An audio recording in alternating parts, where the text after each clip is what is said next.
낭독 27일차 다시 만난 기적. 작업실 마당에 항묘를 심었더니 그때 따라온 듯했다. 노란 꽃이 필 무렵 연두색 여치 한 마리가 옷깃에 날아와 앉았다. 나도 놀라고 여치도 놀랐다. 더듬이마저 연약한 어린 여치였다. 그렇게 우리는 가끔씩 마주쳤다. 무엇을 먹고 사는지 짝은 있는지 궁금해 그 하늘살이 곤충의 행방을 기웃거리곤 했다. 초록색 줄기로 위장한 겹눈과 마주치면 반가웠다. 어느새 탈피를 했는지 뒷다리의 갈퀴도 날카로운 어엿한 여치로 성장해 있었다. 곤충 도감을 찾아보니 긴 날개 여치였다. 키가 1mm도 안 되지만 각각의 여치들이 내는 소리와 박쥐가 먹이를 사냥할 때 내는 초음파에 분간할 수 있다고 적혀 있었다. 풀밭에 앉아서도 수소원자의 반지름에 해당하는 진동까지 느낀다고 한다. 그때 더 놀라운 일이 일어났다.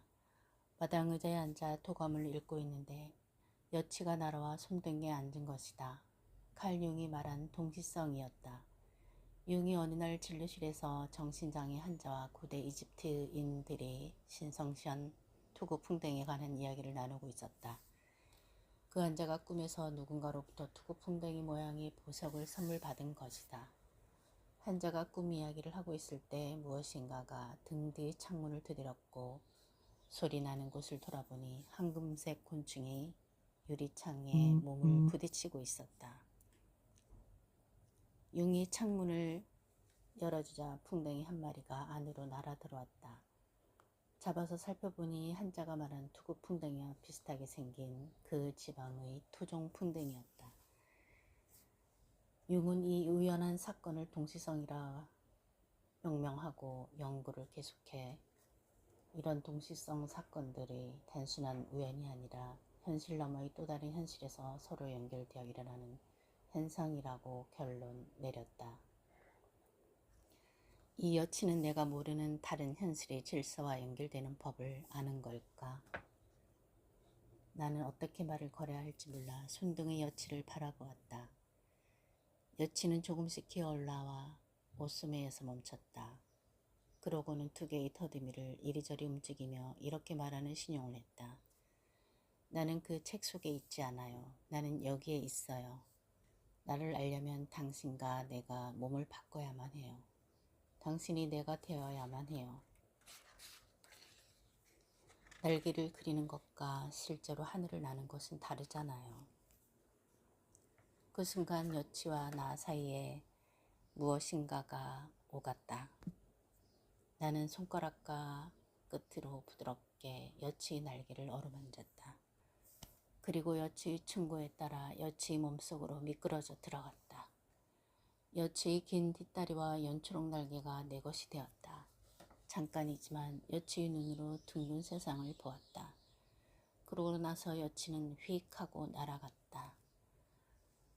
다른 사람이 보지 못하는 사물을 누군가는 볼 수 있는 이유는 그 사람한테 나타나 보이고 싶은 그 사물의 소망 때문이라는 말이 있다.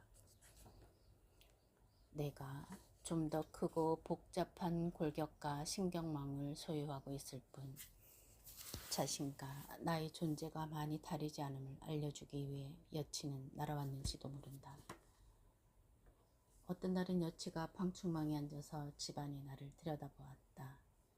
마치 전생의 내가 현생의 나를 응시하는 것처럼 내가 해독할 수 없는 어떤 할 말이 있는 듯했다. 그리고 여름부터 가을까지 밤마다 내 창가에서 치르르 치르르 울었다. 세계 전체가 어떤 가르침들이 끝없는 그물망이라는 말을 증명하듯이 이런 일화가 있다. 한 스승과 제자가 이야기를 하고 있는데 스승의 수염 속으로 벌이 날아들었다. 그 모습을 보고 제자가 놀라자 스승이 조용히 말했다. 그 벌은 영적 세계에서 메시지를 가지고 지금 우리를 찾아오는 것이라고. 그 후 제자는 주의 깊게 살피고 귀를 기울이기 시작했다. 그리고 마침 날게 되었다. 스승이 자신을 방문하기 전에는 항상 벌이나 나비와 같은 곤충이 날아온다는 것을.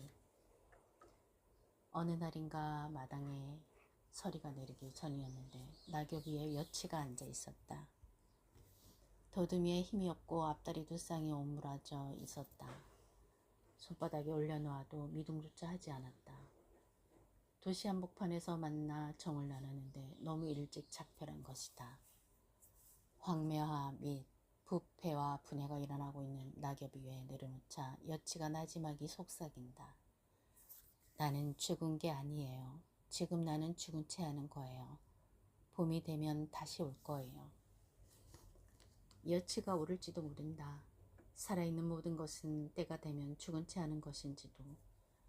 내가 어린 시절을 보내는 시골 마을에 한 남자가 있었는데 그는 자신의 무덤터를 미리 정해놓고 수시로 그곳에 가서 누워있곤 했다. 그래서 그가 실제로 죽어 그 자리에 묻힌 뒤에도 나는 그가 죽은 채 하고 있는 것일지도 모른다는 생각이 들었다. 사실 우리는 어디로도 가지 않는다. 언제나 이곳에 있다. 여치로 인간으로 몸을 바꿔가면서 여치와의 만남 이후 너무 일찍 육신을 떠난 나의 첫 번째 영적 스승을 생각하며 나는 말하곤 한다. 구루지, 당신은 죽은 채 하고 있는 거죠? 그의 눈 큰 사진을 들여다보면 어떤 때는 정말로 죽은 채 하고 있는 것이라는 느낌이 든다. 다른 스승들도 3년 전에 세상을 떠나신 어머니도 마찬가지다. 나와 함께 14해를 살다가 며칠 전에 죽은 강아지 궁금이도. 궁금아, 넌 지금 죽은 채 하고 있는 거지? 나를 아주 떠난 건 아니지? 궁금이는 울먹이는 나를 마지막으로 한번 바라보고는 영영 고개를 떨어뜨렸다. 그리고 무한 속으로 여행을 떠났다. 그래요. 이 끝없는 순환 속에서 다시 돌아오기 위해 잠시 죽은 채 할 뿐이에요. 하고 속삭이며 내가 이 글을 문학적으로 쓰지 않았기를 바란다. 나는 죽음을 시적으로 부르는 것이 아니다. 우리가 탄생과 죽음이라 부르는 것은 형태의 변형에 불과하다는 여치 메시지를 전하고 싶은 것이다. 변형이 아니라면 무엇이 우리를 절박한 마지막으로 데려간단 말인가. 그렇게 까맣게 잊고 있다가 올해 초여름 마당으로 나가는데 황매와 덤불 사이를 가로지르는 연수록 날개가 눈에 띄었다. 놀랍게도 긴 날개여치였다. 그렇게 우리는 기적처럼 다시 만났다. 누가 아는가? 다음에는 여치가 장발을 한 나로 내가 연촉 날개를 가진 여치로 만나는 기적이 또 다시 일어날지. 나는 아직 죽을 준비가 되어 있지 않다. 하지만 삶을 신뢰하는 것처럼 죽음을 신뢰하는 법을 배우는 중이다. 영원한 작별은 없을 것이다. 따라서 내가 죽을 때가 되면 나에게 잘 가라고 말하지 말아달라. 내가 이곳을 두고 어디로 가겠는가. 마지막 순간에 누가 이렇게 말해주기를 나는 바란다. 르시아는 지금 죽은 채 하고 있는 것이라고. 그럼 나도 여치처럼 죽은 채 위장하고 떠날 것이다.